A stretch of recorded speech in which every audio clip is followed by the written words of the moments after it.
Assalamualaikum warahmatullahi wabarakatuh.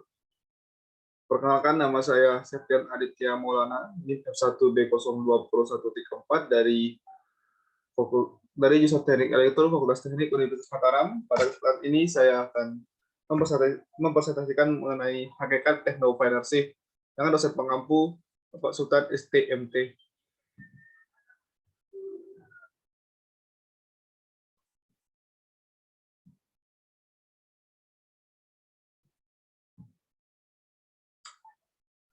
Pertama, tentang kepribadian technopreneurship.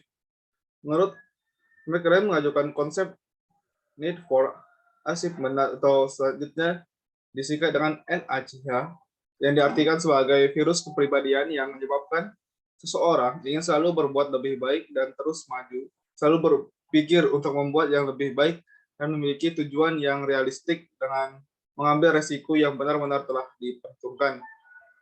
Seseorang yang memiliki NACH tinggi biasanya lebih menyukai situasi-situasi kerja yang dapat mereka ketahui apakah akan mengalami peningkatan atau kemajuan atau sebaliknya. Uang bagi mereka bukanlah tujuan. McLaren memberikan sebuah gambaran tentang hal tersebut. Jadi agaknya mengherankan bila ditinjau dari sudut teori ekonomi dan perniagaan Amerika tradisional bahwa yang mendorong entrepreneur mengadakan kegiatan bukanlah harapan untuk memperoleh keuntungan.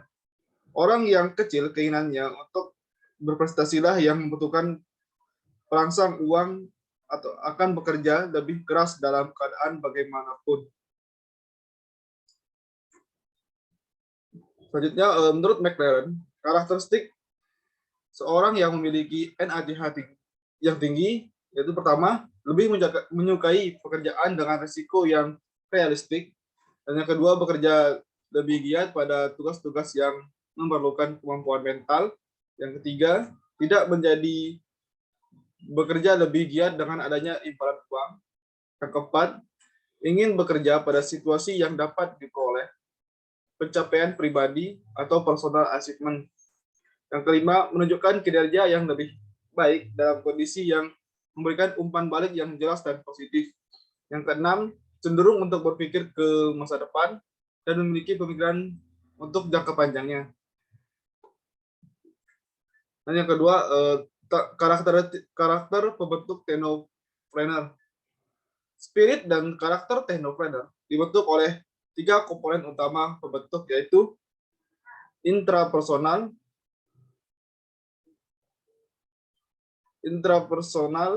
dan ekstrapersonal.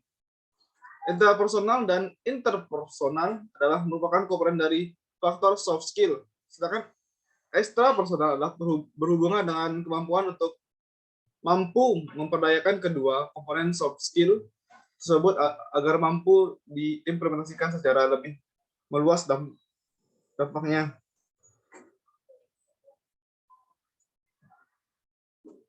Kemudian manfaat pengembangan technopreneur. Singapura adalah salah satu contoh negara yang berhasil dalam membuat kebijakan menumbuhkan basis technopreneur-nya. 45 tahun yang lalu, era 1960-an, Singapura adalah negara kecil di Asia yang miskin. 20 tahun kemudian, pemerintah mulai berkampanye untuk menarik perusahaan MNC berteknologi tinggi dengan intensif pajak, tenaga kerja terdidik, dan program infrastruktur yang mengagumkan.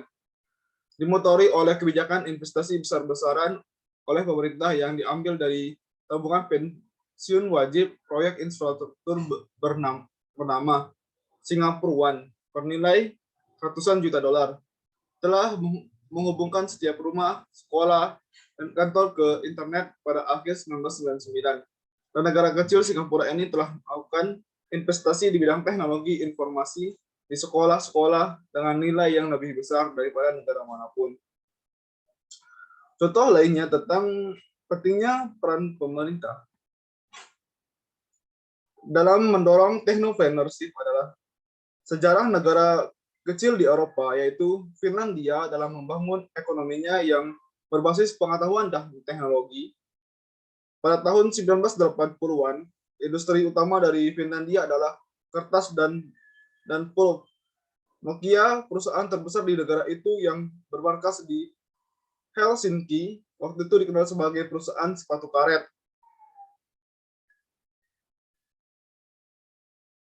Ketika berkembang, perusahaan ini juga berinvestasi dalam pengembangan ilmu pengetahuan di berbagai universitas di seluruh negeri, bersama dengan BUMN milik pemerintah Finlandia. Kini memiliki 400 perusahaan berteknologi tinggi, dulunya hanya 5 juta orang, tetapi hampir separuhnya menggenggam telepon seluler. Dan negara yang terkenal dengan danau dan saunanya ini juga membanggakan diri sebagai negara dengan koneksi internet terbanyak di Eropa.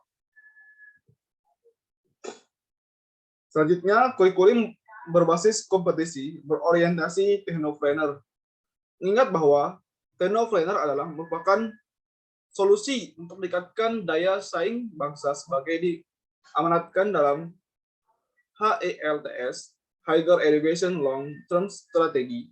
Maka sudah seharusnya muatan technopreneur ini dimasukkan dalam kurikulum pendidikan tinggi.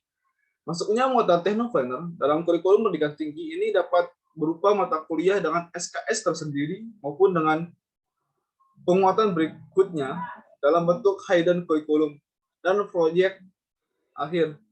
Untuk mengaplikasikan muatan technopreneur yang bersifat hidden curriculum, maka model kurikulum berbasis kompetensi atau KBK adalah model kurikulum yang tepat untuk diimplementasikan.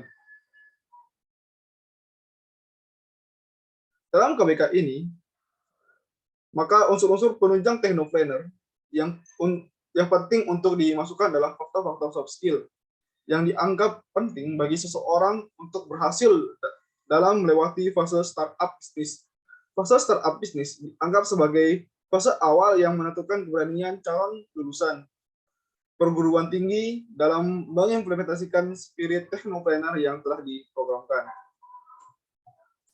Hasil survei dan benchmark yang dilakukan King Fahd University pada tahun 2006 terhadap lulusannya dan lulusan universitas di Singapura menunjukkan bahwa pendidikan membantu seseorang dalam melakukan startup bisnis. Adapun keterampilan soft skill dan hard skill yang dibutuhkan urutan menunjukkan prioritas dalam melakukan startup bisnis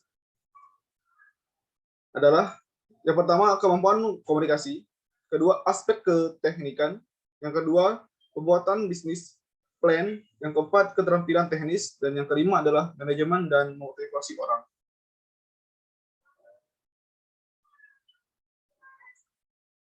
Dengan demikian, maka ada dua hal faktor soft skill yang dianggap penting, yaitu kemampuan komunikasi dan kemampuan memotivasi orang atau melalui pendekatan non-sistematik. Adapun pengalaman yang membantu mereka dalam melakukan setup bisnis, urutan menunjukkan prioritas adalah mengikuti proyek bisnis atau magang, mengikuti training, public speaking, mengorganisasi event. Hasil survei juga menunjukkan bahwa kualitas yang diperlukan untuk membantu mereka sebagai lulusan perguruan tinggi dalam melakukan setup bisnis, urutan menunjukkan prioritas adalah teamwork, leadership, etika bisnis, dan inovasi.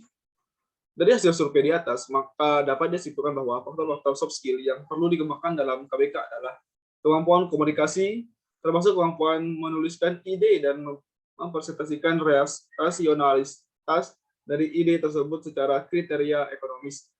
Kemampuan untuk memimpin, memotivasi orang lain, dan bekerja sama dan tim yang tangguh. Kemampuan untuk berinovasi dengan pola pikir yang kreatif, dan kemampuan memahami etika bisnis.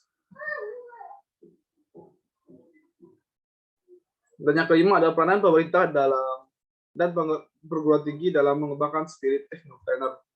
Pemerintah sebagai regulator diharapkan mempunyai peran untuk menumbuhkan dan mendukung kultur technopreneur dalam aktivitas pemerintah sebagai yang dilakukan oleh negara Finlandia, Taiwan, dan Singapura pada contoh sebelumnya.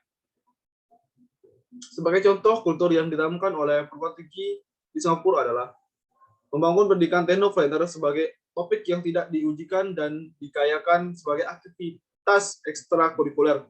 Yang kedua, memasukkan proyek bisnis ke dalam kurikulum, misalkan mahasiswa dilibatkan dalam proyek kajian kebijakan ekonomi pemerintah. Yang ketiga, memasukkan kriteria keteknopreneuran sebagai bagian dari akreditasi atau ranking perguruan tinggi. Yang keempat, mengadopsi kebijakan manajemen untuk mendorong komersialisasi intelektual properti. Yang kelima, meningkatkan kapabilitas pengelolaan PT dalam manajemen operasi internal. Memiliki jalur kendaraan internasional recognition perguruan tinggi yang bernilai ekonomis dengan menyeimbangkan antara pengajaran, penelitian, dan komersialnya. Contoh, kunci ekonomi dari negara Israel ternyata berasal dari dukungan 7 universitas nasionalnya. Baiklah, hanya itu yang dapat saya sampaikan. Bila ada kekurangan, mohon dimaafkan. Terima kasih. Wassalamualaikum warahmatullahi wabarakatuh.